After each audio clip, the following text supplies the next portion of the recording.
जय हिंद दोस्तों। एक बार फिर से स्वागत है आप सबको हमारे इस चैनल पर। और मैं आज आप सब देशवासियों को इस पावन पर्व पर 15 अगस्त के दिन स्वतंत्रता दिवस के मौके पर आप सब देशवासियों को बधाई देना चाहता हूं। और मैं आपसे एक बात कहना चाहता हूं क्योंकि ये बहुत ही अच्छा दिन है और शुभ अवसर है हमारे देश का। हमने 200 सालों की जो गुलामी की बेड़ियां थी उसको काट कर हमने ये आज़ादी हासिल की है। तो दोस्तों, हमारे संविधान ने जो कि 1950 में लागू हुआ था, मैं आज संविधान का जिक्र क्यों कर रहा हूँ? आज 26 जनवरी नहीं है, लेकिन क्योंकि अभी देश में जो माहौल बना हुआ है, उस माहौल में जगह-जगह कुछ दंगे-फ़साद के माहौल बने हुए हैं। ये सब दंगे क्यों हो रहे हैं? सोचने वाली बात है। मैं आप कुछ उस 2 विषयों पे आपसे चर्चा करना चाहता हूँ। वो 2 विषय मेरे ये हैं, कर्तव्य और अधिकार, जो संविधान ने हमें दिए हैं, फंडामेंटल राइट्स और फंडामेंटल ड्यूटीज़।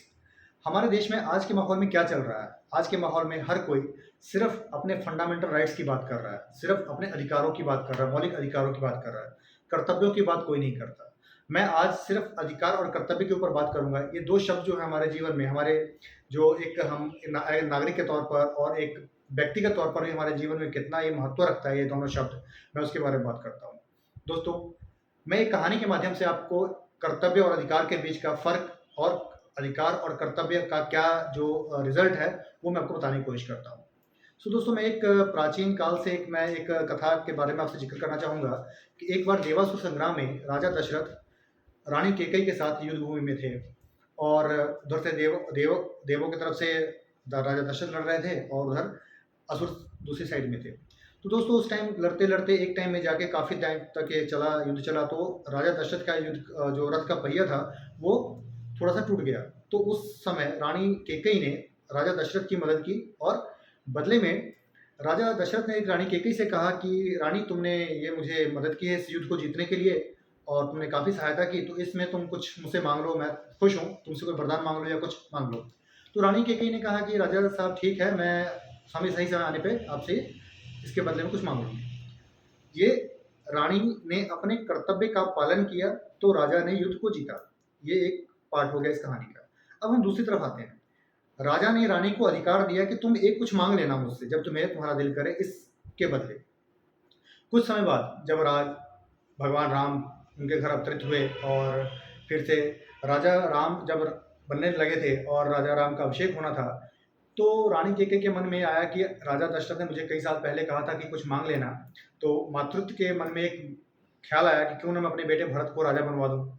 तो राजा दशरथ के पास गए। अगले दिन राम का जो राजतिलक होना है, उससे एक दिन पहले रानी कैकेयी चली जाती है और राजा दशरथ से कहती हैं कि आपने मुझे एक वरदान माँगने को कहा था, तो आज मैं आपसे अपने उस अधिकार का वो लेने आई हूँ। तो राजा दशरथ ने कहा, ठीक है, बताइए क्या चाहिए आपको?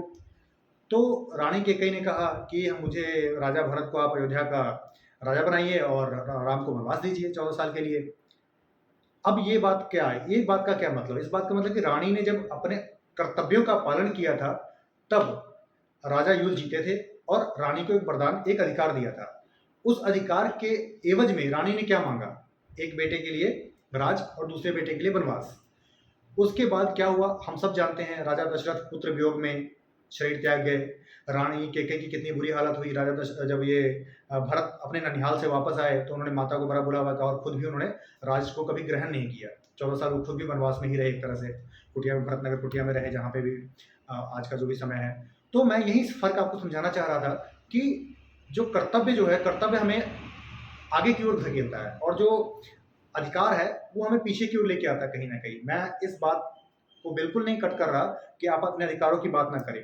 अधिकारों की बात करना भी हमारा अधिकार है, लेकिन मर्यादा में रहकर अधिकारों की बात करना मैं सही समझता हूँ। क्योंकि आज अधिकारों के नाम पे जगह-जगह ट्रेनें जलाई जा रही हैं, बसें जलाई जा रही हैं, नेशनल हाईवेज़ को जाम किया जा रहा है, आम जनता को परेशान किया जा रहा है। मैं कहता हूँ आप अपने अधिकारों की बात करें, पर इस तरह से नहीं। आप अपनी बातें, अपनी माँगें सरकार के आगे रखें, पर सही तरीके से। दोस्तों, वेदों ने भी कहा है और हमारे धर्म ग्रंथों ने भी कहा है कि जननी जन्मभूमिश्च स्वर्गादपि गरीयसी। भावार्थ ये है कि माँ और मातृभूमि दोनों स्वर्ग के समान हैं। दोस्तों, मैं आपसे ये कहना चाहता हूँ, इस देश की जो भी संपत्तियाँ हैं वो आपकी और हमारी संपत्तियाँ हैं। ये हमारा देश है, प्यारा देश है। इसकी आज़ादी के लिए न जाने कितने लोगों ने कुर्बानियाँ दी हैं, कितने लोगों ने काला पानी का सज़ा भोगा है। इस देश की संपत्ति को यूँ बर्बाद ना करें और आप सब इस आज़ादी को, जश्न को मनाइए, इस आज़ादी को एन्जॉय कीजिए। क्योंकि आज़ादी बहुत कीमतें चुकाने के बाद मिली है हमें और आज़ादी की कीमत वही जानता है जिसने गुलामी का दर्द सहा हो। सो मैं आप सबसे विनती करता हूँ, अपील करता हूँ कि आप सब देशवासी किसी पंथ, मजहब, मत, संप्रदाय से ऊपर होकर इस देश की प्रगति के बारे में सोचें और इस देश को विश्व गुरु बनाएँ और इस अपना योगदान डालें। और हम भारत के लोग शपथ लें कि हम इस देश की एकता और अखंडता के लिए तन, मन, धन से काम करेंगे, ताकि हमारा देश फिर से एक बार विश्व में महान, जैसे हम कहते हैं भैरव भारत महान हो, एक्चुअल में महान बने। सो इसी सब के साथ मैं आपसे विदा लेता हूँ और आप सबसे फिर से अपील करता हूँ कि फिर से आइए हम सब शपथ लें इस स्वतंत्रता दिवस पर, इस स्वाधीनता दिवस पर, कि हम इस बार फिर से अपने अपने हिस्से का योगदान करके इस देश को सोने की चिड़िया बनाएंगे और एक अच्छा मुल्क बनाएंगे, एक अच्छा देश बनाएंगे, जहाँ पे हर नागरिक एक दूसरे का दुख और दर्द में सहभागी होगा, ना कि एक दूसरे का दुख का कारण बनेगा। जय भारत माता, जय माँ भारती। धन्यवाद।